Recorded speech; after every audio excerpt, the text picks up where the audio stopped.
Welcome back, Screamers. It's Lewis here with another official video review from our 2019 Fright Tour. We find ourselves this time 30 minutes west of Baltimore at a very unique, massive, and interesting haunted attraction called Laurel's House of Horror. This one attraction haunt is located within the walls of an abandoned movie theater. Now, personally, I've always found movie theaters to be a little bit creepy, and that might be because I only go and see horror movies at movie theaters, but when they're vacant, it should be even more creepy. I put them on the same level as like asylums and prisons. There's a lot of activity, there's a lot of people that come and go, so it should have its own creep ambiance, I guess you can say, that it gives off. For me, it didn't happen. Now, I don't know if it was because of its location, which I really can't fault them for. You got to do what you got to do, and you got to go where you got to go. But the thing is when you park, you're in a big, gigantic parking lot, and you're surrounded by a bunch of department stores. And where the attraction is located is kind of off in the back corner, past a bunch of department stores. So I didn't feel like it was really abandoned. It's got, the theater facade with a marquee and a ticket booth, and it had, the red roping. So it really felt like a movie theater, but it felt like a movie theater that closes during the month of October and runs a haunt.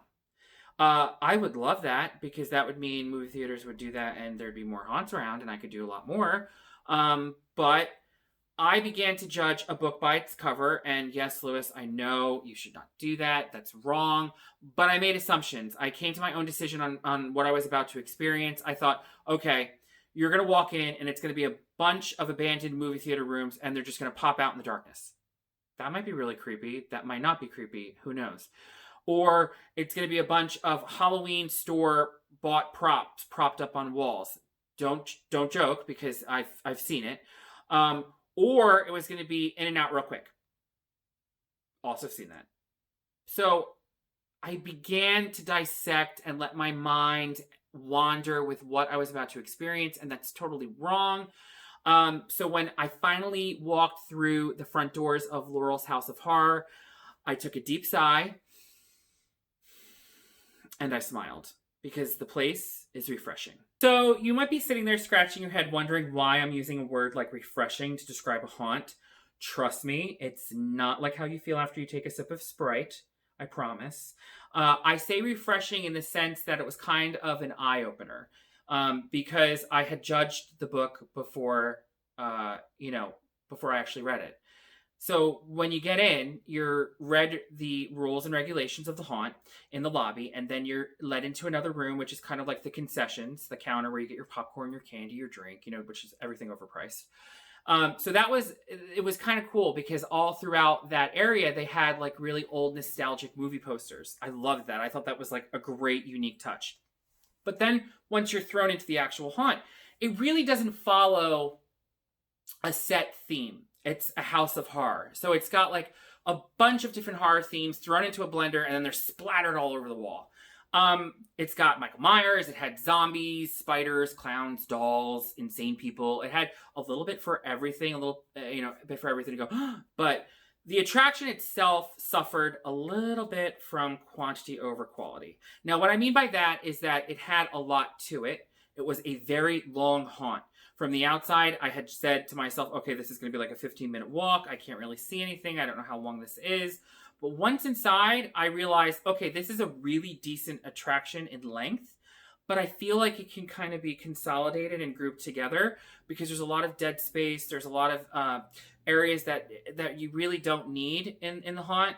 One area that I think should definitely stay is the theater section. I was waiting and hoping and praying that they would use the original nostalgic movie theater as part of the haunt, and they did. It finally came into view, and I came around the corner, and I can't give anything away because I promised I wouldn't spoil anything, and plus there's a lot of October left, and you're probably going to go there, so I don't want to ruin anything for you. But I have an opinion. Everyone has an opinion, and every opinion is their own. Personally, the way the movie theater section was executed isn't the route I would have went. It was a little too happy-peppy for me. I would have, done some different things. If you're watching and you want to know what I mean, you can easily reach out to me and I will tell you if you've been through the haunt. But for me, it was a little too bright, a little too smiley, a little too happy. I would have done it one of two ways, and I feel that would have been a lot more effective with the movie theater. But hey, I'm not the haunt owner. I don't run the place. I don't come up with those ideas. So again, it's just my opinion. But the attraction definitely needed some beefing in sections. So because of that, I think that it needs to be consolidated and made shorter to kind of give it that like 1-2 punch done, type feeling. Like there were parts where I was like, okay, this is good. And then there were parts where I was like, anything gonna happen? Is anything gonna go on? What? Because of that quantity over quality. A lot of places, they feel that they need the longest, they need the biggest, they need the most massive attraction. That's not the case. Some of the smallest attractions I've been through have been effective just on their own because they're so intense within that small 20, 15-minute walk. And this place could definitely do it. It's got the space for it. It's got the ideas. It has a lot of potential going for it. But I just feel that it needs to be just downsized. And that was the main complaint that I had with Laurel's House of Horror. I feel that it suffered just from a little bit of oversizing itself more than it needs to. So aside from the really long length of this attraction, the actors inside seemed really skilled and dedicated to what they were doing. They delivered their scares with oomph. They weren't, sitting and talking to each other. They were waiting for the next group of people. They really delivered the punch that I was looking for. There was a small group of actors, I think 3 or 4, that followed me all the way from the beginning to the end. If they do that on a nightly basis with one group of people or every other group of people, bravo to them, because I can't imagine navigating myself through there every single night with the same group of people. It's got to be really, really tiring because it's again a 30-minute walk, so you're with these people for 30 minutes trying to scare them. But the actors were on point, I have to say. They really delivered their scares. I was in the front. I don't like being in the front, but I was put in the front, so whatever. A lot of the scares kind of happened after me, so the effect was kind of lost on me a little bit. I usually like being in the middle, so hint, hint, if I'm coming to you and you're watching me and you want to put me in a group, I like to be in the middle. But yeah, I mean, Laurel's House of Horror was a little decent haunt. It's only 6 years old. It's got a lot going for it. It's got a lot of room to grow. And I believe that the people who run it are very passionate about this type of, attraction. I believe that they do it because they enjoy to do it. And, it's a lot of blood, sweat, and tears that go into this type of venue. And I say bravo to them. A lot of new haunts open up and they don't survive. Through the 3rd, 4th, or 5th year, but they've been open for 6 years, and I have to say kudos. The attraction has a lot of potential. It can definitely make heads turn. It can definitely make headlines. It can definitely become a top contender in Maryland, in the Northeast itself, but I think it's got some room to grow. I think that there needs to be some changes to the size of it, to the overall direction, and I believe from that point on, it will really have something going for it. For me, House of Horror was not one of the scariest. It wasn't one of the worst. It was kind of in the middle. So that's why I'm giving it a 3 skulls out of 5.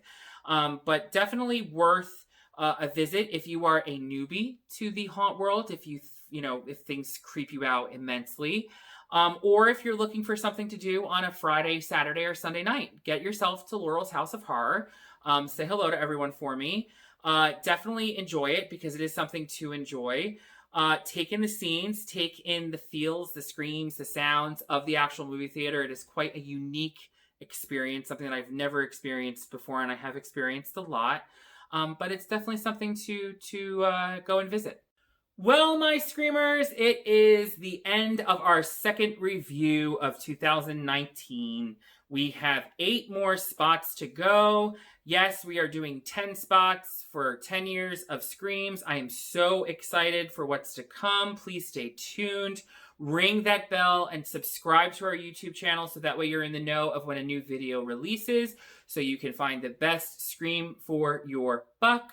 Also, follow us on Twitter, Instagram, Snapchat, and Facebook for all updates, tour updates, news releases, top lists, all of that good stuff that we have there. And also, please make sure you access our website, FrightTour.com. Each haunted attraction has its own personal haunt page with a comment section where you can leave your own tidbit, testimonial, complaint, concern, neutral comment. We welcome them all. It is for you guys to use and beef up the popularity of that said attraction. So please access the site and use what I have built for you all. It's a lovely site. Trust me, it's beautiful.